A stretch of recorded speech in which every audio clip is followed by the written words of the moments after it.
मोक्षमार्गस्य नेतारं भेत्तारं कर्मभूरतां ज्ञातारं विश्वतत्त्वानां वन्दे तद्गुणलब्धये। देवादिदेव आदिम तीर्थंकर श्री ऋषभनाथ भगवान की, वर्तमान शासन नायक श्री वर्धमान महावीर भगवान की, परम पूज्य आचार्य गुरुवर श्री विद्यासागर जी महाराज जी की। तत्वार सूत्र ग्रंथराज में आगे इसमें जो विषय आ रहा है वो विषय बहुत ही अलग सा है। यह विषय केवल तत्वार सूत्र ग्रंथ में ही उपलब्ध होता है, जो यहाँ पर आगे के 2 सूत्रों के माध्यम से बताया जाना है। वैसे तो जो निर्ग्रंथ हैं उन्हें आरंभ परिग्रह से रहित 28 मूल गुणों का पालन करने वाले मुनिराज हैं, वो निर्ग्रंथ कहलाते हैं, जो सम्यक दर्शन से सहित होकर के सम्यक चारित्र का पालन करते हैं। उन निर्ग्रंथों की बाहरी जो रूपरेखा है या बाहरी जो उनकी एक व्यवस्था है, वो तो बहुत कुछ जो शरीर आश्रित है वो आपको एक जैसी ही मिलेगी, लेकिन भीतरी व्यवस्था में अंतर दिखाई देता है। वो अंतर केवल आपको इन सूत्रों के माध्यम से पता पड़ेगा जो यहाँ बताए जाने वाले हैं। तो यहाँ ये बताया जा रहा है कि जो निर्ग्रंथ होते हैं वह निर्ग्रंथ 2 रूप में, एक बाहर रूप से निर्ग्रंथ होना और एक भीतरी निर्ग्रंथ होना, और जो दोनों ही रूप से निर्ग्रंथ होंगे उन्हीं को यहाँ पर निर्ग्रंथ कहा जाता है। यानी बाहर रूप से जो परिग्रह से रहित हों, निर्ग्रंथ दिगंबर ही हों, किसी भी प्रकार के अन्य कोई भी साज श्रृंगार नहीं भी किए हों, परिग्रह से सर्वथा रहित हों, और अंतरंग में जो 6वां 7वां प्रमत्त संयत और अप्रमत्त संयत आदि के जो भाव हैं उन भावों से भी वो सहित हों। इन दोनों भावों की अपेक्षा से, बाहरी और भीतरी रूप की अपेक्षा से जो निर्ग्रंथ होते हैं उन्हीं का यहाँ पर वर्णन किया जाना है। और ऐसे निर्ग्रंथ भी एक प्रकार के नहीं होते हैं, उनके भी भेद अनेक प्रकार से बन जाते हैं। तो उसी को बताते हुए यहाँ पर यह सूत्र आ रहा है, सूत्र नंबर 46। पुलाक, बकुश, कुशील, निर्ग्रंथ, स्नातका, निर्ग्रंथाः। निर्ग्रंथा का अर्थ है सभी ये निर्ग्रंथ हैं, यानी सभी अंतरंग से 6वें 7वें गुणस्थान वाले मुनि महाराज हैं। सभी अपने अंतरंग में संजुलन कसाय मात्र का ही उदय लिए हुए हैं, और सभी के अंतरंग में सम्यक दर्शन पूर्वक सम्यक चारित्र की जो अवधारणा होनी चाहिए, स्थिति होनी चाहिए, वो सभी के अंदर है। यानी सभी ये निर्ग्रंथ हैं, लेकिन फिर भी इनमें ये भेद बताए जा रहे हैं जो अलग अलग नामों से यहाँ दिए गए हैं। पहला कहा जा रहा है पुलाक। ये पुलाक मुनि निर्ग्रंथ होते हैं, किंतु इनको ये पुलाक शब्द इसलिए दिया जाता है कि जैसे पुलाक माने होता है जो चावल होता है, वो चावल अगर पूरा पका हुआ नहीं हो तो वह पुलाक कहलाता है। उस चावल की अर्धपक्वता या वह अपने अंदर छिलके से जो सहितपना उसका रहता है, उसके कारण से वह पूर्ण पका हुआ नहीं कहलाता, जिसे हम कह सकते हैं पूर्ण रूप से वो मैच्योर नहीं है। ऐसा वह साधु का भी भाव रहता है, जिसे पुलाक भाव से यहाँ पर कहा गया है। इसमें वह भाव आ जाता है जैसे कि 28 मूल गुण हैं, तो उन मूल गुणों का पालन तो होता है, किंतु इन पुलाक मुनियों के अंदर कभी भी उत्तर गुणों के पालन की कोई भावना नहीं रहती है। तो मूल गुण अलग होते हैं, उत्तर गुण अलग होते हैं। मूल गुणों का तो पालन करते हैं, उत्तर गुणों के पालन की कभी भी इनके अंदर कोई भावना नहीं आती। तो इस कारण से इनको पुलाक कहा जाता है। और मूल गुणों में भी ये कभी कभार कुचित कदाचित दोष लगा लेते हैं, इसलिए भी यह अर्धपक्व या कच्चे कहे जाते हैं, इसलिए जो है इनको एक नाम दिया गया है पुलाक। तो उसमें भी दोष लगने पर भी इनका जो भाव संयम है, जो भावलिंग है, वो बना रहता है। अंतरंग में इनका गुणस्थान नहीं गिरता, छठवां सातवां गुणस्थान बना रहता है। क्योंकि ऐसा जो होता है वो कभी कभार होता है, वो उनके स्वभाव में नहीं होता, लेकिन हो जाता है तो ये उनकी अपनी एक कमजोरी तो मानी जाएगी, इसलिए उनको इस नाम से यहाँ पर अलग से पुकारा जाता है। दूसरे होते हैं बकुश। बकुश का मतलब होता है जो करबरा, चितकबरा, ऐसा जो शब्द आता है आप लोग समझ सकते हैं, है ना। तो चितकबरे का मतलब ऐसा होता है कि कभी कुछ कभी कुछ। तो इनके जो भाव रहते हैं उस भाव में कुछ मैलापन आ जाता है, चितकबरापन आ जाता है, इसलिए इनको बकुश संज्ञा मिली है। और ये सब होते हुए भी इनके अंतरंग में वह प्रमत्त अप्रमत्त नाम का छठवां सातवां गुणस्थान बराबर बना रहता है। भावलिंग कहीं नहीं छूटता, निर्ग्रंथता पूरी बनी रहती है, लेकिन बाहरी जो उनके आचरण में कुछ शिथिलता दिखाई देती है वो दिख जाती है। अखंड रूप से मूल गुणों का पालन तो कर लेते हैं, लेकिन फिर भी उनके अंदर अनेक प्रकार के व्यामोह के कारण से या अनेक प्रकार के बाहरी जो मोह होते हैं उनके कारण से चितकबरापन आ जाता है। अब ये बाहरी मोह इस रूप में होता है कि जैसे कि संघ होता है, तो संघ होते हैं तो उसमें गुरु भी होते हैं, शिष्य भी होते हैं। तो गुरु और शिष्य के बीच में भी जो ये मोह भाव है, ये भी इसमें एक चितकबरापन लाने का भाव होता है। यह भी उनका एक तरह का परिवार बन जाता है। जो अपने संघ के साधु हैं, अपने गुरु हैं, इनको एक परिवार के रूप में मानना, इनको एक गुरु के रूप में एक विशेष रूप से मोह के साथ में रहना, ये भी उनके लिए एक तरह से इस मोह के भाव के कारण से उनके अंदर एक बकुश संज्ञा ले आता है। तो इसमें दो तरह के बकुश बताए जाते हैं, एक होते हैं शरीर बकुश और एक होते हैं उपकरण बकुश। शरीर बकुश का मतलब है कि जो अपने शरीर की ज़्यादा साज संभाल रखते हों, शरीर को संस्कारित करते हों। तो मतलब शरीर के प्रति भी जिनका आकर्षण बना रहता है, शरीर को साज संभाल करने का जिनका आकर्षण बना रहता है या किसी भी तरीके से संस्कारित करने का आकर्षण बना रहता है, तो उसके कारण से वो शरीर बकुश कहलाते हैं। तो वह भी एक भेद है। और दूसरा होता है उपकरण बकुश, जो अपने उपकरणों की साज संभाल में लगे रहते हैं। उपकरण अच्छे अच्छे होने चाहिए, क्वालिटी मेंटेन किए रहते हैं, हमेशा जो है उनकी जो ब्राइटनेस है वो बराबर बनी रहनी चाहिए, कोई भी बिल्कुल भी डल नहीं होने चाहिए। और किसी भी तरीके से उन उपकरणों में ही वह अपना कुछ ना कुछ लौट पलट करके उनमें अपना मन लगाते रहना, उन्हीं की साज संभाल करना, ऐसी भी इनकी मनोवृत्तियाँ होती हैं। तो ये उपकरण बकुश कहलाते हैं। इसके बाद में आता है कुशील। कुशील में दो भेद होते हैं, एक होते हैं प्रतिसेवना कुशील और एक कहलाते हैं कसाय कुशील। तो प्रतिसेवना कुशील का मतलब होता है कि जो मूल गुणों को तो अखंड रूप से पालन करते हैं, लेकिन उत्तर गुणों में दोष लगाते हैं। उनमें प्रतिसेवना का मतलब होता है उसमें विराधना कर लेना। तो उस तरह की विराधना का भाव जिनमें आ जाता है, उत्तर गुणों की विराधना करने का भाव, इस कारण से वो प्रतिसेवना कुशील कहलाते हैं। और इनमें भी थोड़ी सी वृत्तियां वही मोह के साथ बनी रहती हैं, जिसके कारण से यह भी उस मोह भाव के कारण से अपने जो संघ समुदाय है, जो धर्म का समुदाय है, धार्मिक लोगों का समुदाय है, उसी से ये घिरे हुए रहते हैं। यानी कि ये भी एक तरीके का मोह इसमें बताया गया है। संघ का मोह, धर्म प्रभावना का भी एक मोह बताया जाता है।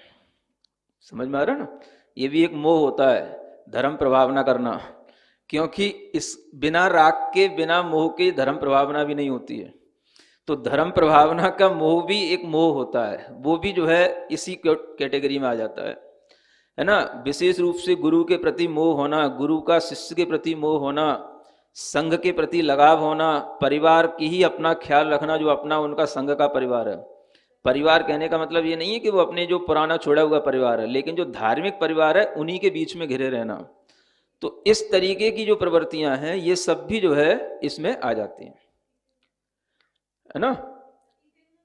ये सब बकुश में है, थोड़ी सी प्रतिसेवना में भी आ जाती हैं। बकुश में मुख्य रूप से इस तरीके की प्रवृत्तियां हैं, लेकिन ये थोड़ी सी प्रतिसेवना में भी हैं, क्योंकि उनका प्रतिसेवन का मतलब है विराधना, वो इसी तरीके से होती है। राग थोड़ा सा उनमें भी रहता है। तो यहाँ तक तो ये रहता है। उसके बाद में जो प्रतिसेवना के बाद जो कषाय कुशील आते हैं, वो कषाय कुशील जो होते हैं वो केवल जो संजुलन कषाय मात्र जिनका उदय रह गया है वो उतने ही तंत्र वाले होते हैं। तो उनके अंदर केवल ये भाव रहता है, और वह संजुलन कषाय के उदय में ही जो भाव आते हैं वह उनके भी वशीभूत हो जाते हैं, इसलिए वो कषाय कुशील कहलाते हैं। तो यहाँ पर कुशील से मतलब कुछ और कुशील मत समझ लेना, सब अपने मूल गुण उत्तर गुणों का पालन करते हुए इस तरीके से जो अपने ही गुणों में या अपना जो उनका कोर्स है उसको किसी भी तरीके से उसमें दोष लगाते हैं, तो उसी को यहाँ पर कुशील के रूप में कहा जाता है। फिर उसके बाद में होता है निर्ग्रंथपना, है ना। अब यहाँ पर भी बीच में एक निर्ग्रंथ है, और जो अंत में लिखा है कि ये सभी निर्ग्रंथ हैं, और निर्ग्रंथों में भी ये भी निर्ग्रंथ है, तो इन निर्ग्रंथों का एक टाइटल ये अलग से है। तो ये निर्ग्रंथ कहलाते हैं, जो कि एक तरीके से जिन्हें केवल ज्ञान प्राप्त होने ही वाला हो, यानी 12वें गुणस्थान वर्षी क्षीण कषाय मुनि जो हैं वो निर्ग्रंथ कहलाएंगे सिद्धांत की अपेक्षा से। और बहुत कुछ उनके पास वाले जो हैं 11वें गुणस्थान वाले मुनि हैं, उनको भी निर्ग्रंथ के रूप में ग्रहण कर लेते हैं। तो ये यहाँ पर निर्ग्रंथ संज्ञा से कहे जाते हैं। इनमें किसी भी तरीके की कोई मूल गुण उत्तर गुण की विराधना वाली बात नहीं होती है। और स्नातक वो कहलाते हैं जो केवल ज्ञान को प्राप्त कर लिए हैं, तो वो भी मुनि कहलाते हैं, वो स्नातक मुनि कहलाते हैं। चाहे वो 13वें गुणस्थान वाले हों, चाहे वो 14वें गुणस्थान वाले हों, सयोग केवली और अयोग केवली भी मुनि महाराज कहलाते हैं। तो ये सभी निर्ग्रंथ हैं। क्या है ये सभी? इनके लिए सबके लिए निर्ग्रंथ रूप टाइटल मिला हुआ है। तो निर्ग्रंथपना होते हुए भी जो निर्ग्रंथ विशेष रूप से हैं वो अलग हैं 11वें 12वें गुणस्थान वाले मुनि, और जो सामान्य रूप से निर्ग्रंथ सबके लिए कहा गया है वो एक जाति की अपेक्षा से, एक सामान्य आचरण की अपेक्षा से, या यूं कहें कि जो सामान्य से 28 मूल गुणों का पालन है, सर्व प्रकार के बाहरी परिग्रह का त्याग है, अपने व्रतों का पालन करने रूप जो एक भाव है, उसके कारण से सभी निर्ग्रंथ हैं। तो इसी को भावलिंग कहते हैं। अगर वह सम्यक दर्शन के साथ भी हैं, किंतु गुणस्थान 6वां 7वां नहीं रहा, 5वां हो गया, 4था हो गया, तो यहाँ पर वो निर्ग्रंथ नहीं कहलाएंगे, वो भावलिंग नहीं कहलाएगा। अब इन्हीं को और समझने के लिए आगे का सूत्र आ रहा है कि किन किन अपेक्षाओं से इनमें और क्या क्या अंतर दिखाई देता है। ये तो इनकी होगी सामान्य से परिभाषा। अब इन्हीं की कुछ विशेषताओं को बताने के लिए आगे कहते हैं संयम, श्रुत, प्रतिसेवना, तीर्थ, लिंग, लेश्योपपाद, स्थान विकल्पतः साध्याः। इतने विकल्पों से इन्हें और साधना चाहिए, माने इनको अपना साध्य बना लेना चाहिए। विकल्प का मतलब इतनी चीजों की अपेक्षा से, संयम की अपेक्षा से, श्रुत की अपेक्षा से, प्रतिसेवना की अपेक्षा से, तीर्थ की अपेक्षा से, लिंग की अपेक्षा से, लेश्या की अपेक्षा से, उपपाद की अपेक्षा से, और स्थान माने हैं यहाँ पर जो संयम के स्थान हैं उनकी अपेक्षा से। ऐसे ये लगभग 8 स्थान बन जाते हैं। इनकी अपेक्षा से भी हम इनकी विशेषताओं को जान सकते हैं, क्योंकि किसी की विशेषता जानना है तो उसके भीतर घुसना पड़ेगा, और भीतर घुसने के लिए आपको उन जो मुख्य मुख्य गुण हैं उनकी तरफ आपको ध्यान देना पड़ेगा। तो सबसे पहले संयम भाव आ जाता है। कौन सा? संयम। संयम क्या बताया था? जो 9वें अध्याय में 5 प्रकार का जो चारित्र बताया गया था उसी को संयम कहा जाता है। संयम और चारित्र कोई अलग चीजें नहीं है। मुख्य रूप से जो 5 प्रकार का जो संयम है, सामायिक, छेदोपस्थापना, परिहार, विशुद्धि, सूक्ष्म सांप्राय और यथाख्यात, ये 5 प्रकार का संयम ही मुख्य रूप से संयम कहा जाता है ना। तो उस संयम की अपेक्षा से यहाँ पर अंतर देखना है, क्योंकि अब भीतर की अपेक्षा से अंतर देखेंगे तो किसमें क्या है, कौन कौन से संयम है, तो इससे समझ में आएगा कि पुलाक के पास क्या है और अंत तक स्नातक के पास क्या होता है। तो इस अपेक्षा से इनको जब देखते हैं तो पुलाक में कहा जाता है कि पुलाक हैं, बकुश हैं, और कुशील के 2 भेद थे, एक प्रतिसेवना कुशील और एक कसाय कुशील। तो उनमें से प्रतिसेवना कुशील को लेना, यानी पुलाक, बकुश और प्रतिसेवना कुशील, इन दोनों तीनों के दो संयम हो रहते हैं, सामायिक संयम और छेदोपस्थापना संयम। ये दो प्रकार के संयम इनके बने रहते हैं, क्योंकि इनका छठवां सातवां गुणस्थान बना रहता है। तो ये छठवें सातवें गुणस्थान के साथ में इनके ये दो प्रकार के संयम निरंतर बने रहते हैं। फिर जब कसाय कुशील की बारी आती है तो कसाय कुशील के पास में सामायिक संयम भी होता है, छेदोपस्थापना भी होता है, और उसके आगे का जो परिहार विशुद्धि संयम है वो भी इनको हो सकता है, और उसके आगे भी सूक्ष्म सांप्राय जो संयम है वो भी इनके लिए हो सकता है। इस तरीके से इनके 4 संयम हो जाते हैं, है ना। यानी कि कसाय कुशील का मतलब हो गया जो सूक्ष्म सांप्राय गुणस्थान में राग की मंदता के कारण से अपने अंदर सूक्ष्म सांप्राय नाम का जो चारित्र है उसका भी जो संवेदन कर रहे हैं वो भी कसाय कुशील है, और उससे पहले जो छठवें सातवें गुणस्थान में है वो भी कसाय कुशील है। तो कसाय कुशील छठवें सातवें गुणस्थान से लेकर के 10वें गुणस्थान तक के ये कसाय कुशील वाले भाव में ये कसाय कुशील संयमी कहलाएंगे। तो इनके पास में चारों प्रकार के संयम होंगे। परिहार विशुद्धि संयम जो होगा वो इन्हीं के पास होगा, कसाय कुशील वालों के पास। माने पुलाक, बकुश, इनके पास में परिहार विशुद्धि संयम नहीं होगा। इस तरह से यूं भी समझ सकते हैं कि जब तक इनके लिए ये गुणस्थान छठवां सातवां रहता है, पुलाक, बकुश, प्रतिसेवना, कुशील, तब तक इनके लिए 2 ही संयम है, सामायिक, छेदोपस्थापना संयम। आखिर कभी ना कभी इनको अपने संयम की वृद्धि तो होगी। अगर ये अपने जीवन में मान लो उसी जीवन से इनको मोक्ष होना है तो क्या होगा? तो इनके अंदर का वह जो संयम भाव है वो बढ़ेगा, तभी तो मोक्ष होगा। और संयम भाव बढ़ेगा तो इनका वो टाइटल फिर वो वहां पर छूट जाएगा। तो ऐसा भी नहीं समझ लेना कि सभी अभिशप्त हैं, कोई इनको अभिशाप दे दिया गया है कि भाई तू पुलाक है तो पुलाक ही रहेगा। ऐसा समझना चाहिए कि इनके जीवन में इस तरीके की वृत्तियां ज्यादा हैं। इस कारण से इनका जो मुख्य रूप से जो इनका एक स्वभाव है या उनका जो संयम है वो इतना ही रहता है, सामायिक, छेदोपस्थापना संयम। तो अगर एक ही जीव के अंदर अगर कभी ये बदलाव आएगा, वो जीव भी कभी श्रेणी पे चढ़ेगा, शुक्ल ध्यान करेगा, तो उसके अंदर फिर जब गुणस्थान बढ़ेगा तो फिर वो पुलाक, बकुल से छूट करके कसाय कुशील भी तो बनेगा। और उसके बाद में जो आते हैं निर्ग्रंथ और स्नातक, तो निर्ग्रंथ तो 11वें 12वें गुणस्थान वाले हो गए, स्नातक 13वें 14वें गुणस्थान वाले हो गए। ये सभी यथाख्यात संयम वाले हो जाते हैं। इसलिए संयम की अपेक्षा से हम इनको इस तरह से जान सकते हैं। ठीक है, संयम। फिर आता है श्रुत। श्रुत माने श्रुत ज्ञान, श्रुत माने श्रुत ज्ञान। तो श्रुत ज्ञान द्रव्य श्रुत ज्ञान और भाव श्रुत ज्ञान। तो द्रव्य श्रुत ज्ञान माने जो बाहरी अंग प्रविष्ट और अंग बाह्य नाम का जो श्रुत है इसको श्रुत ज्ञान कहते हैं, इसे द्रव्य श्रुत कहते हैं। जो 12 अंग 14 पूर्वों के रूप में व्याख्यायित किया जाता है ये सब क्या कहलाता है? ये सब द्रव्य श्रुत कहलाता है। और इसको जानने पर जो हमारे अंदर भाव उत्पन्न होता है या इसको जानने की जो हमारे अंदर शक्ति आ जाती है उसको कहते हैं भाव श्रुत। तो जब भाव श्रुत होगा तभी ये द्रव्य श्रुत को हम ग्रहण कर पाते हैं। श्रुत तो फैला हुआ है 14 पूर्व तक का, लेकिन पुलाक में, बकुश में और प्रतिसेवना कुशील, इन तीनों प्रकार के मुनियों में 10 पूर्व तक का श्रुत आ सकता है। उत्कृष्ट रूप से ये 10 पूर्व के धारी हो सकते हैं। अब आप समझो कितनी बड़ी चीज हो गई। सुन रहे? पुलाक भी 10 पूर्व का उत्कृष्ट रूप से ज्ञाता हो सकता है। 10 पूर्व का ज्ञाता होने का मतलब श्रुत केवली ही हो गए, है ना। वैसे तो 14 पूर्व में श्रुत केवली कहलाते हैं, लेकिन पूर्वविद होना जो आपको बताया था, शुक्ल ध्यान के अधिकारी होना, तो पूर्वविद तो हो ही गए, तो शुक्ल ध्यान के अधिकारी हो गए।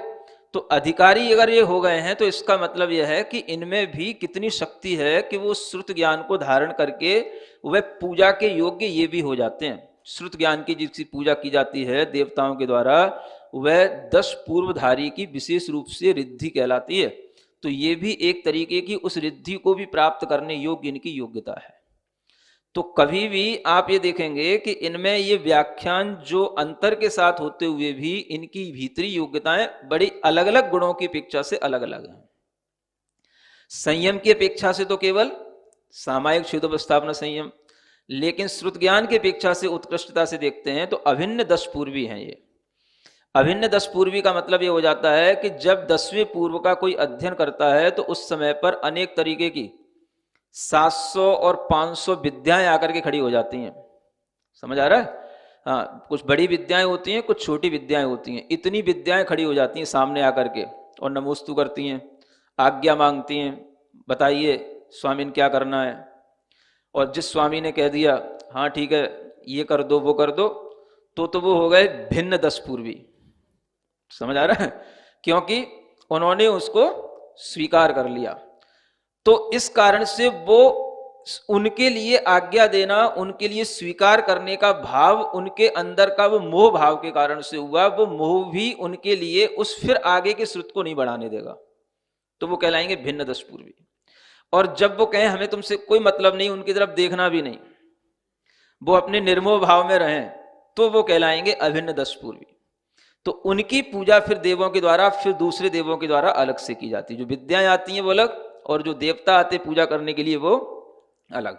तो ये 10 पूर्वी का एक अलग महत्व है, यानी कि पुलाक भी उत्कृष्ट रूप से 10 पूर्व के ज्ञाता हो जाते हैं। ये अपने आप में बहुत बड़ी बात है। समझ में आ रहा है? जब तक आपने ये नहीं सुना था उससे पहले तो आपका मन खराब हो रहा होगा कि ये कैसा मोह करते हैं, ये कैसे बकुश हैं, ये क्या हैं। लेकिन ये भी ध्यान रखो कि ये भीतर से कितने है ना ज्ञान को, उत्कृष्ट ज्ञान को धारण कर सकते हैं। और उस ज्ञान के साथ में इस तरीके की प्रवृत्ति भी जो बाहरी रूप से है वो भी बनी रह सकती है। क्योंकि जो संघ होते हैं उन संघ में रहने वाले अनेक तरीके के मुनि महाराज होते हैं, और वो सब भी जो है शास्त्रों में कहा हुआ है कि ऐसा करना ही है। जैसे संघ में किन्हीं का काम केवल संघ का प्रवर्तन कराने का होता है, किन्हीं का काम संघ में वैयावृत्ति कराने का होता है, तो ये करना ही होता है। और ये बिना मोह के नहीं होता है, बिना राग के नहीं होता है। लेकिन वह राग भी यहाँ पर दिखाया जा रहा है कि वो राग का नाम अगर है तो क्या है, तो वह भी जो है उस बकुश की श्रेणी में उन्हें ले आता है। लेकिन फिर भी उनके अंदर जो ज्ञान है वो 10 पूर्व तक का उत्कृष्ट ज्ञान हो सकता है। तो इन सब चीजों को ध्यान में रखते हुए हम इन सब निर्ग्रंथों की जो भीतरी विशेषताएं उनको जान सकते हैं। फिर इसी में जब आगे आता है कुशील, कुशील में प्रतिसेवना कुशील के तो 10 पूर्व का हो गया। कसाय कुशील और निर्ग्रंथ, उनके लिए जो है उत्कृष्ट श्रुत होता है 14 पूर्व तक के धारी हो सकते हैं। तो कसाय कुशील तो 10वें गुण स्थान में भी हो जाते हैं, और निर्ग्रंथ जो है आगे के 11वें 12वें गुण स्थान के जीव हैं। तो इनके लिए भी उत्कृष्ट श्रुत कितना हो सकता है, यानी पूरे ये श्रुत केवली हो सकते हैं। और फिर जो स्नातक हैं उनके लिए तो श्रुत ज्ञान की कोई जरूरत है ही नहीं, वो तो केवल ज्ञानी हो गए। तो इसलिए ये श्रुत ज्ञान यहीं तक बैठता है। तो ये कहलाता है उत्कृष्ट श्रुत ज्ञान की अपेक्षा से। अगर हमें जघन्य श्रुत ज्ञान की अपेक्षा से देखना है तो आचार्य कहते हैं पुलाक में जो जघन्य श्रुत ज्ञान होता है वो कहलाता है आचार वस्तु मात्र। क्या कहलाता है? हाँ, एक आचार वस्तु है। यानी कि यह ज्ञान भी एक तरीके से देखा जाए तो कहीं कहीं ऐसा उल्लेख मिलता है कि 9वें पूर्व का एक तीसरे अधिकार का नाम आचार वस्तु कहलाता है। यानी ये भी 9वें पूर्व तक को छूने वाला ज्ञान है। और इसी तरीके से अगर जघन्य श्रुत ज्ञान देखा जाता है बकुश में, कुशील में, निर्ग्रंथों तक भी, तो वह अष्ट प्रवचन मात्रका तक का ज्ञान होता है। अब ये अष्ट प्रवचन मात्रका का जो ज्ञान है, जिसे सामान्य रूप से तो इतना जाना जाता है कि 5 समितियां और 3 गुप्तियों को अष्ट प्रवचन मात्रकाएं कहते हैं। लेकिन जब हम श्रुत ज्ञान की अपेक्षा से देखेंगे तो इसका अर्थ कुछ और होना चाहिए। ये किन्हीं भी आचार्यों के व्याख्यान में स्पष्ट नहीं हुआ है, लेकिन अगर हम केवल तुलना करें तो उससे हम समझ सकते हैं कि जब पुलाक का 9वें पूर्व तक की वस्तु का ज्ञान हो सकता है तो बकुश कुशील निर्ग्रंथ का ज्ञान तो जघन्य भी इनसे और अधिक होना चाहिए। और फिर स्नातक हैं तो स्नातक के लिए तो जघन्य और उत्कृष्ट का कोई मतलब ही नहीं, वो तो केवल ज्ञानी हो गए। इस तरीके से श्रुत की अपेक्षा से हम इन सबके अंदर के श्रुत ज्ञान को जान सकते हैं। जान लिया?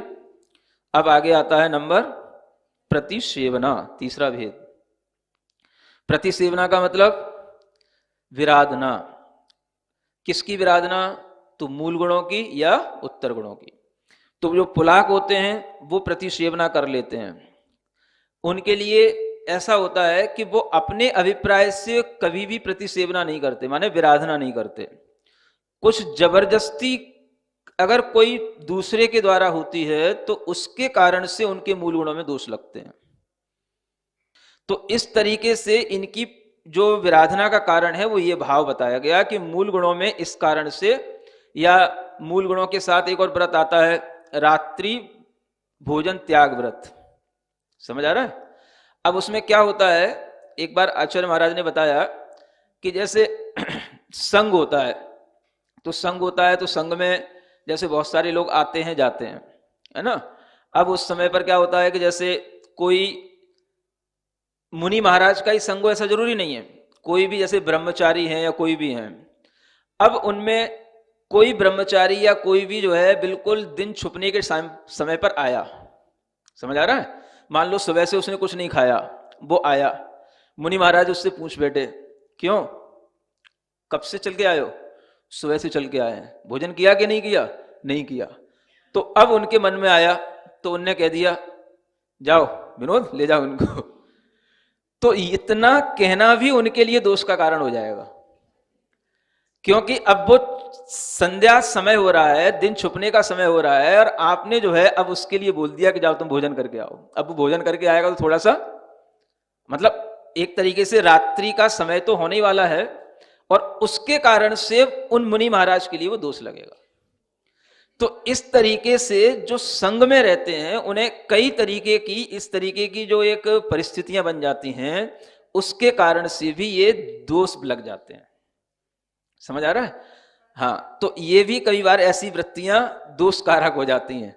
इसलिए कई बार मुनि महाराज से कुछ पूछा करो तो सोच समझ के पूछा करो कि वो क्या उत्तर देने लायक है कि नहीं देने लायक है। समझ आ रहा है? तो कई बार ऐसा भी होता है, और कई बार अगर मुनि महाराज ज्यादा ख्याल रखने वाले हो जाते हैं किसी का, तो उस ख्याल में ही तो ऐसा ख्याल हो गया है ना, कि अगर ब्रह्मचारी का ज्यादा ख्याल रखा, भाई कहाँ से आया क्या आया, और एकदम सुने आया अरे सुबह से भूखा है, और अगर नहीं कहेंगे तो सोचे कि मतलब शाम तक आया किसी ने पूछा नहीं, है ना। विकल्प परिणाम होंगे, रात भर दुखी होगा, या कोई भी जो है सोचेगा कि मैं कैसे संघ में फंस गया तो इसी परिस्थितियों को देख करके कोई भी ऐसे संघ में जो लोग होते हैं जो संघ का संचालन विशेष रूप से करते हैं, उन्हें प्रवर्तक कहा जाता है। उनके लिए इस तरीके की कभी स्थितियां अगर बनती हैं तो इस तरीके से भी ये दोष कारण बन जाते हैं। तो आगम में हर एक चीज का बड़ा सूक्ष्म विवेचन है। यद्यपि उनका गुणस्थान कुछ नहीं कर रहा, छठवां सातवां गुणस्थान रहेगा, भावलिंग ही रहेगा, लेकिन उस मूल गुण में जो एक कारित वाला अनुमोदना वाला दोष आ गया, वो दोष आ गया। तो इस तरीके से भी दोष की प्रवृत्तियां आ जाती हैं, उनको भी ध्यान में रख करके ये सब प्रतिसेवनाएं हो जाती हैं, है ना। तो बकुश की प्रतिसेवना के कारण तो बता ही दिया आपको, है ना। जो परिवार उनका अपना धर्म परिवार है, उससे घिरे रहने के कारण से, अपने उपकरणों में ज्यादा आसक्त होने के कारण से, उन्हें बदलते रहना, उन्हें सजाते रहना, ये तरह तरह के उनकी जो प्रवृत्तियां होती हैं उसके कारण से भी ये चलता रहता है। तो इनमें ये इस तरीके से प्रतिसेवना होती है ना। और प्रतिसेवना कुशील तक ही बस ये प्रतिसेवना है। उसके बाद में जो कसाई कुशील है, निर्ग्रंथ, स्नातक, इनमें कोई प्रतिसेवना नहीं होती है, इसलिए ये इसका वर्णन यहीं तक होता है। फिर ये आता है तीर्थ।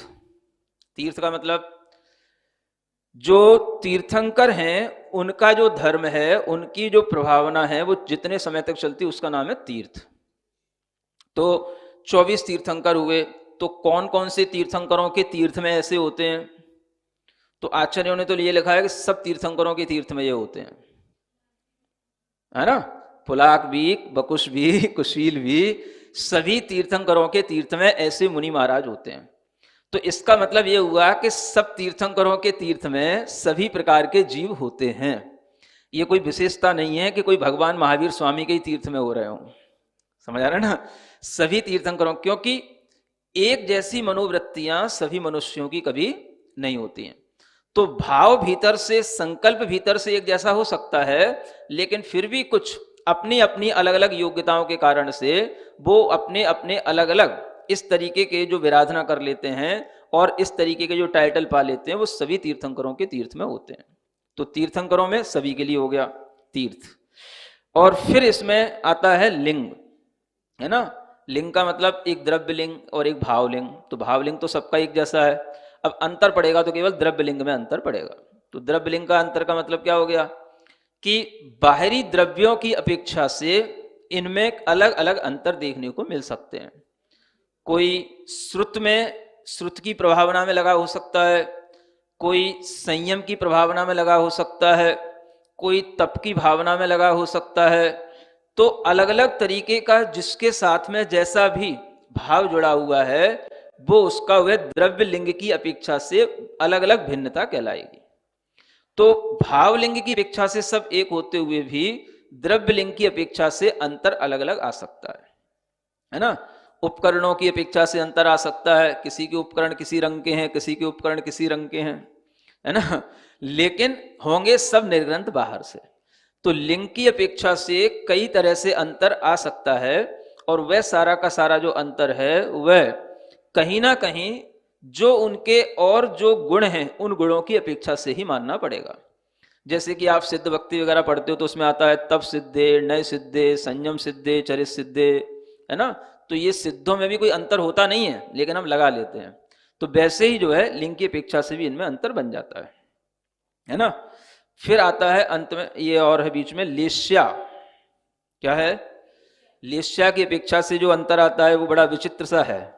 क्या है? पुलाक हैं उनके लिए तो शुभ लेस्याएं हैं, पीत पद्म शुक्ल तीनों शुभ लेस्याएं ही होंगी उनकी, हाँ? किंतु जो बकुश हैं और जो प्रतिसेवना कुशील हैं इनकी लेस्याएं छऊ हो सकती हैं, ऐसा लिखा हुआ है। यानी कृष्ण नील कापोत लेस्या भी हो सकती हैं। अब गुड़स्थान नहीं भी गिरा तो भी लेस्या गिर सकती है ना। तो ये इसीलिए कह रहा था ये जो सिद्धांत है वो केवल और केवल तत्वार सूत्र में उपलब्ध होता है। ये बात सठखंडागम सूत्रों से कहीं मैच ही नहीं करती है, क्योंकि सठखंडागम सूत्रों के अनुसार या जीवकांड आदि के सूत्रों के अनुसार ये स्पष्ट है कि जो व्रती होगा उसके लिए नियम से शुभ लेस्या ही होगी। अब महाव्रती होकर के छठवां सातवां गुणस्थान होकर के भावलिंग होकर के लेस्या छौ हो जाए, ये अपने आप में इसी सिद्धांत की विशेषता है। इसलिए मैं कह रहा था ये सिर्फ इसी ग्रंथ की विशेषता है जो यहां पर ये वर्णन मिल रहा है, और कहीं नहीं है ऐसा वर्णन।